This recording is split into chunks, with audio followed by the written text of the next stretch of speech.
Everybody have one?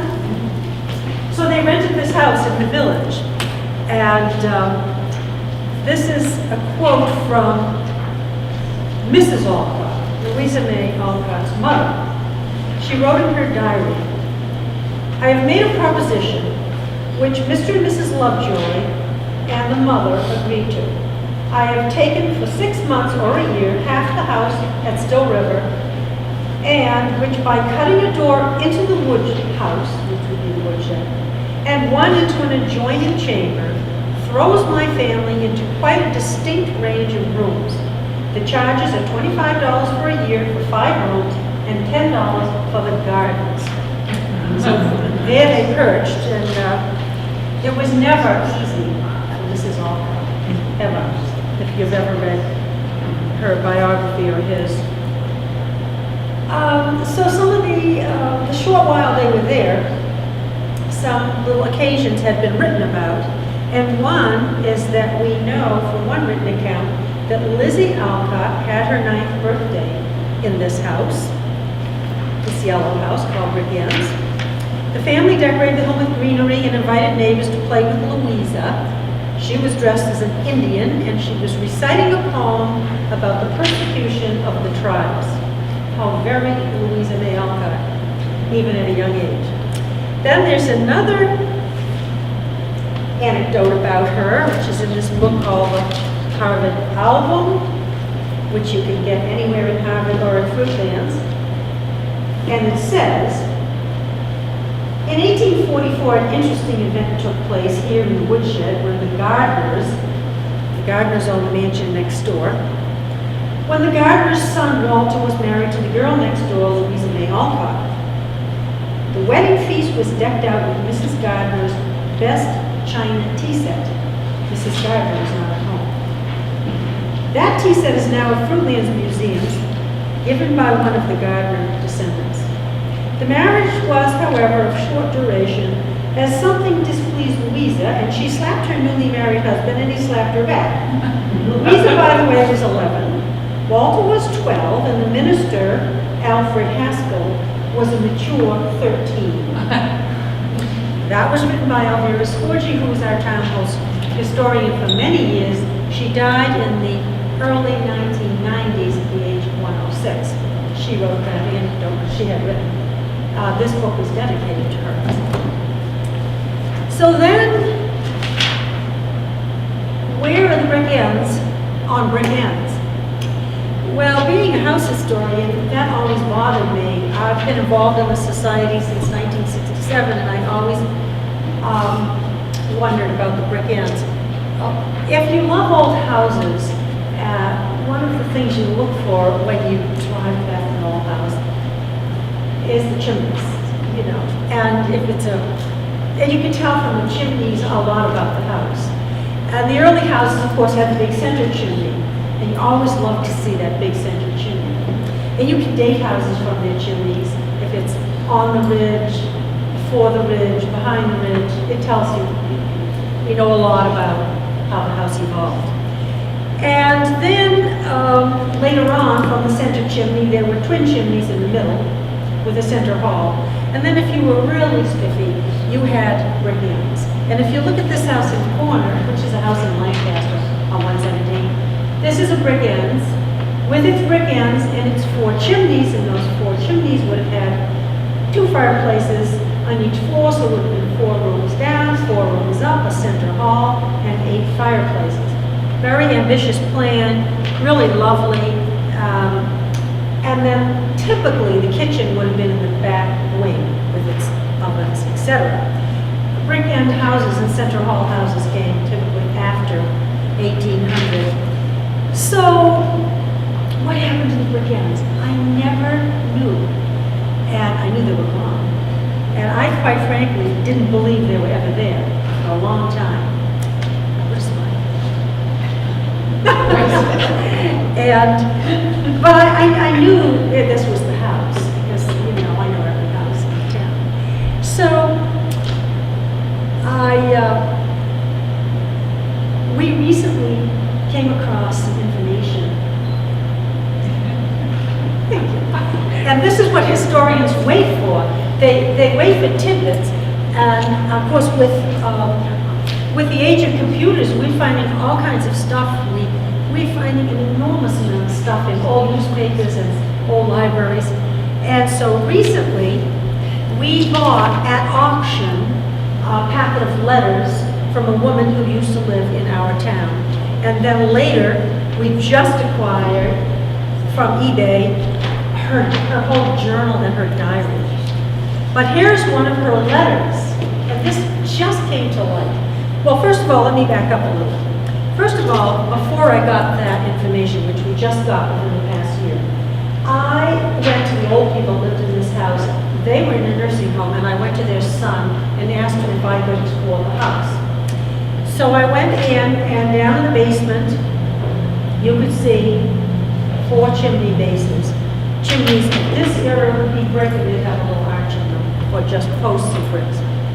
And there they were, 4 chimney bases, and the framework for 4 hearths, the hearths were framed. Upstairs on the first floor, all the floorboards were still there, and there were the hearths patched. 4 hearths. Second floor, 4 hearths.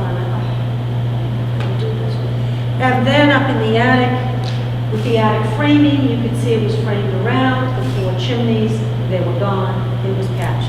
So, obviously this was brick ends, but I just wouldn't believe it till I saw it. To me, when you take the fireplaces out of an old house, you've really ripped the heart out. Especially when people, and they did do it, not all the time, but all too often, and right across the street from this they did it. Take the whole center chimney out, not the base in the fire, in the basement, but the whole thing.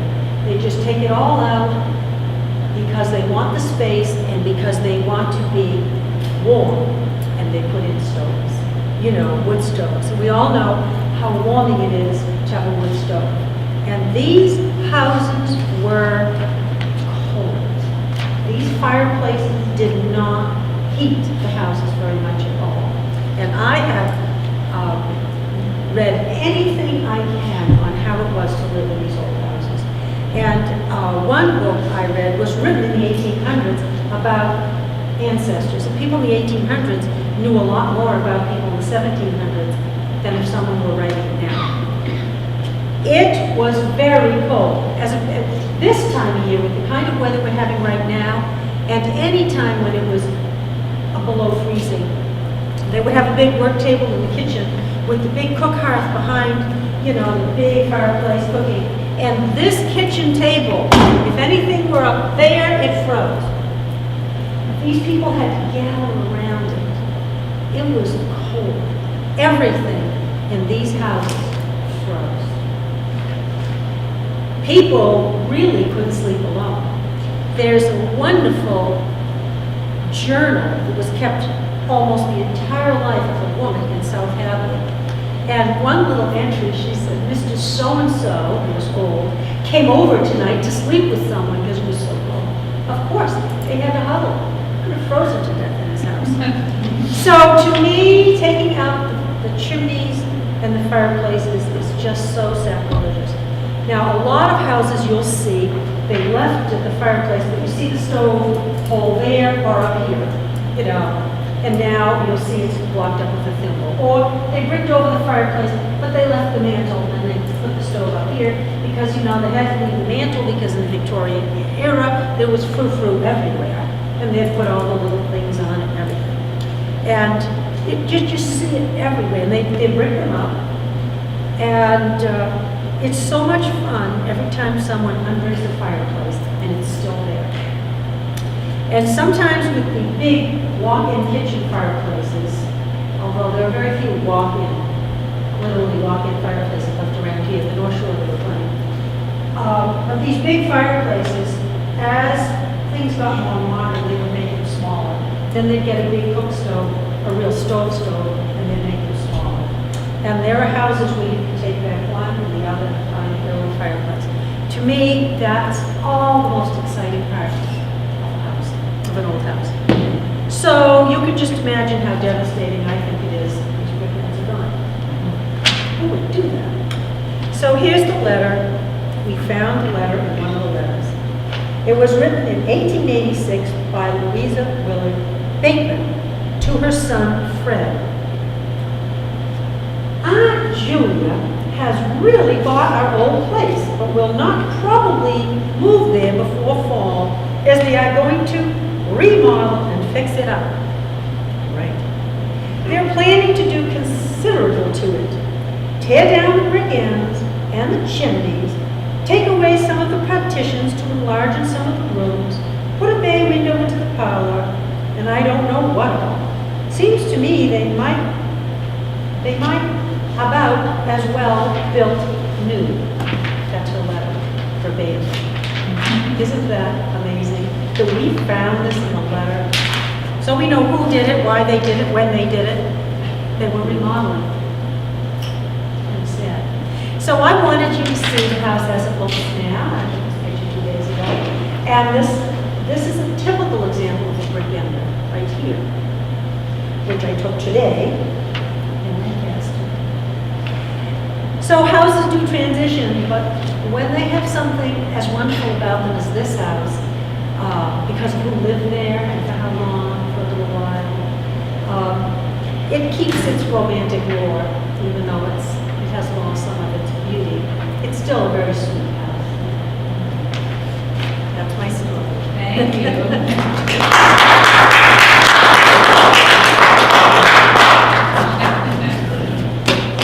Does anybody have any questions? Okay.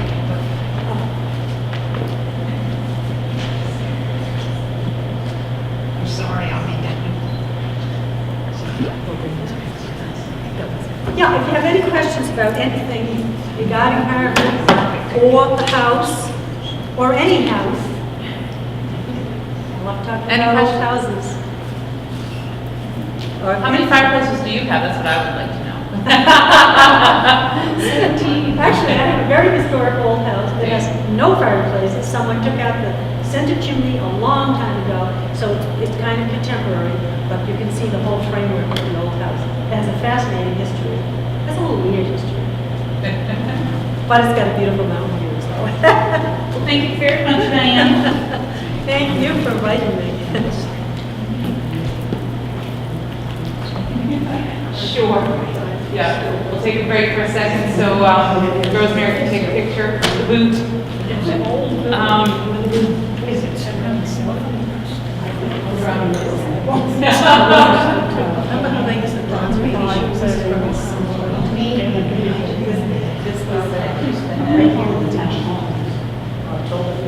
That's just not the same house.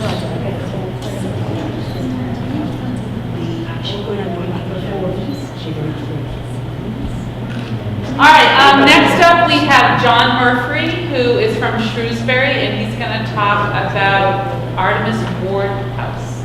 I love that name, Artemas Ward. I'm not an antiquarian or historian, but I do appreciate history. And being from North Carolina, I've always enjoyed the history of New England. I think it's an area of the country that's very rich in history. This is the house in Shrewsbury that was built by Artemas Ward's father. And after Artemas went off to college at Harvard and graduated, he married a young lady from Groton, moved back to the house, added on to it so that it's this size now. It was a little smaller before he moved in.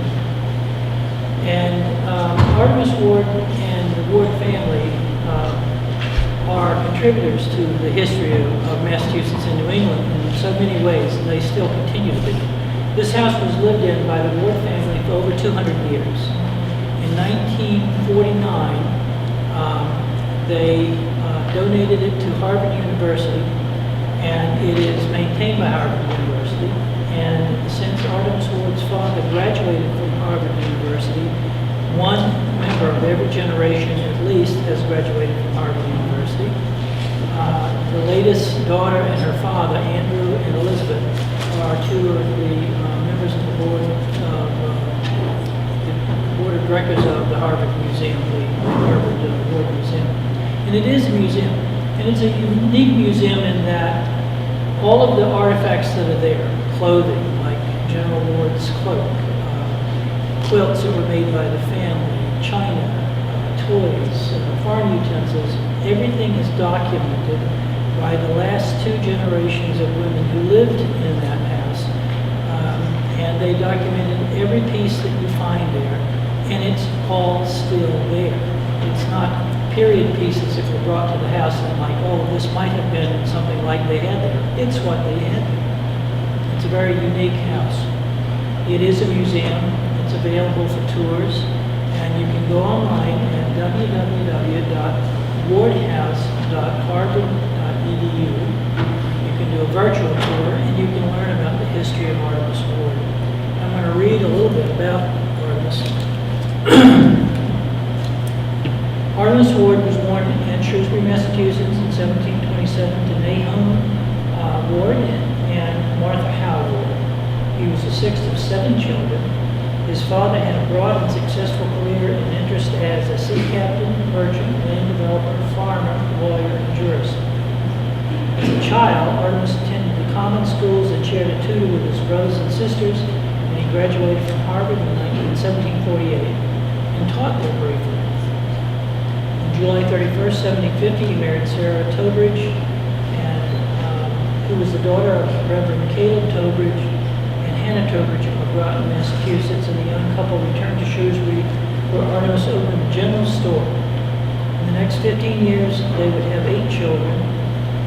And the next year, in 1751, he was named a township assessor for Worcester County. This was the first of many public offices he was to fill. Artemas was elected a justice of the peace in 1752, and also served the first of his many terms in the Massachusetts Bay Colony's Assembly or General Court.